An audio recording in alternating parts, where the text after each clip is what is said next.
بسم اللہ الرحمن الرحیم والصلاة والسلام علی سیدنا محمد وعلی آلہ واصحابہ اجمعین۔ مجھے بڑی خوشی کا موقع ہے میرے لیے کہ حدیث شریف کے مجمع کے سلسلے میں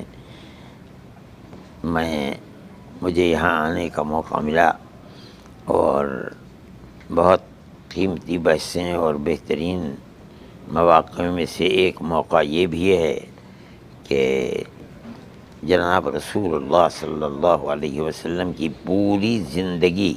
مکہ معظمہ سے لے کر مدینہ منورہ تک پوری زندگی کو اس مشروع کے اندر پیش کرنے کی کوشش کی گئی ہے، اور بالکل اسی انداز میں جس انداز میں اس وقت کے مکانات ہوتے تھے، جس طرح کی زندگی ہوتی تھی، بالکل اسی شکل کے اندر پیش کرنے کی پوری کوشش کی گئی ہے۔ اگر اس کو دیکھا جائے تو یہ دنیا کی عجیب و غریب مشروع ہے، جس کو اس طریقے پر اس میں رنگ بھرا گیا ہے کہ دیکھنے والا آدمی یہ محسوس کرتا ہے جیسے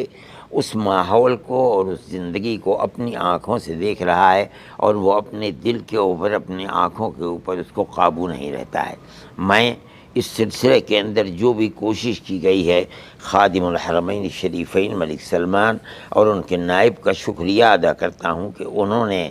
جس ذوق کو اس نمائش کے اندر پیش کیا ہے وہ بڑا مبارک ذوق ہے، اور میں یہ سمجھتا ہوں کہ ہر دیکھنے والا، جو میں کہہ رہا ہوں میرے پاس نہ الفاظ ہیں اور نہ میں اس چیز کو پیش کرنے پر مجھے قدرت ہے، میں اللہ سے دعا کرتا ہوں کہ اللہ ان حضرات کی اس کوششوں کو قبول فرمائے اور ہر طرح خیرات و برکات سے نوازے۔ وصلی اللہ تعالی علی خیر خلقہ سیدنا محمد وعلی آلہ واصحابہ اجمعین۔